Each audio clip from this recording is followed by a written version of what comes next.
بەیاننامەی مەکتەبی تەنفیزی یەکێتی سندیکاکانی کرێکارانی کوردستان لە یەکی ئایاردا ڕۆژی جیهانی کرێکاران ئەمڕۆ یادی 133 ساڵەی یەکی ئایار ڕۆژی جیهانی کرێکاران لەم یادەدا ئومێدی خۆشگوزەرانی و سەرفرازی و سەرکەوتن بۆ کرێکارانی کوردستان و عێراق و جیهان دەخوازین. ئومێدی گەیشتن بە تەواوی مافە ئازادی و دیموکراتەکانی گەلان دەخوازین. ڕەنزدەران، کرێکاران، بیر و بازوو پەیوەندی کردن و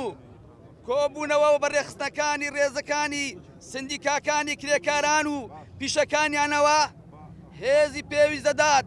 کە پێوە دەخوازین و دەنگ و هەڵوێستی مکومورتر دەبێت بۆ وەدیهێنانی مافەڕەواکانی یاساییەکان. ئازار و بەشمەینەتانی ژیان و زیاتر بە باڵای کرێکاران بڕاوە کە هەمیشە ویستویانە و دەیانەوێت بە هێزی بیر و باز و ماندوێت و ئارەقەی نیوچەوانیان سەربەرزانە بژین و خزمەت بە نیشتیمان و کۆمەڵ بکەن. وێرای تێکۆشانیان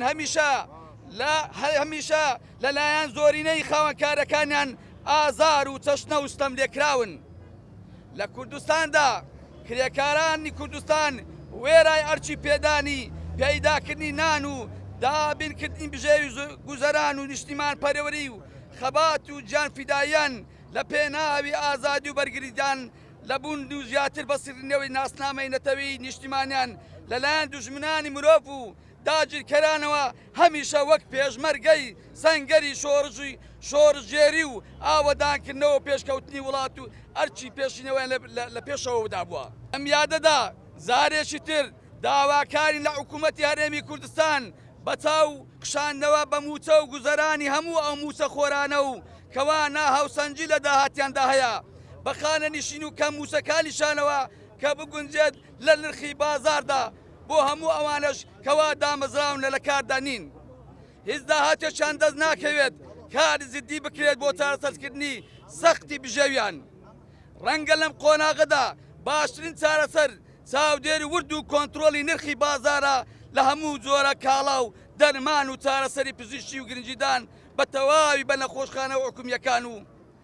گرنجیدان زیاتر بە بواری پەروەردە و فێرکردن و فێرکردنی پیشەی هاوسەنجی کردنەوەی بە ئاراستەی پەروەردە فێرکردن و دروستکردنی تەندروستی بۆ بەرزکردنەوە ئاستی ژیانی پیشەی هەمووانە. ڕێخستنەوەی سیستەمی تەندروستی لە هەرێمی کوردستان کە خزمەتی تەواوی بە کرێکارانی خەڵک کەم دەرامەت بکات، کەم کوتو یاخود هەستکردن بە توندبوون و تەندروستی سەلامەتی پیشەیی. بۆیە بێباکانە داوا دەکەین گرێبەستی کار ڕازەواتی بەدادپەروی داد بۆ بە مافی کرێکاران خاوەنکار،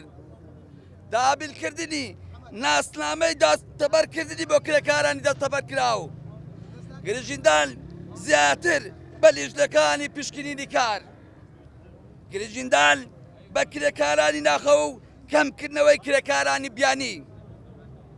بە پیشەکردنی کاری تەکسی و تند و تۆڵکردنی ڕێنمایی و دسپلینی ئەمنی کۆمەڵایەتی، پێشگیری تەواو بە یاساکانی تەواو بە کارکرێکاران بکرێت و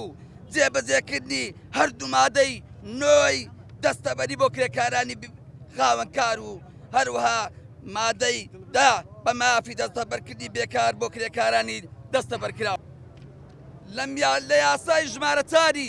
2012 خانەنشین و دەستەبەری کۆمەڵایەتی بۆ کرێکاران لە پەرلەمانی کوردستان هەمراو کراوە لە یاسای ژمارە 39 ساڵی 71 کەوا بڕیارە لەلایەن سەرۆکایەتی ئەنجومەنی وەزیرانی هەرێمی کوردستان بە سیستەم جێبەجێ بکرێت کە ئەویش لە ساڵی 2022 بە ئامادەکراوی تونراوەتە سەرۆکی ئەنجومەنی وەزیران.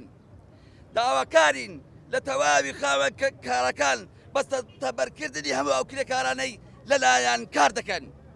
بە پێی یاسا بەرەکارەکانی پەیوەندیدار بە کار و کرێکارانەوە.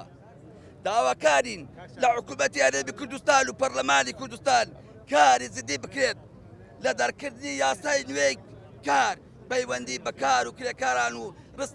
ڕێخستی سندیکایی یاخود هەموارکردنی یاسای بەکاربردن و پەیوەستیان بە هەموارکردنەوە هەیە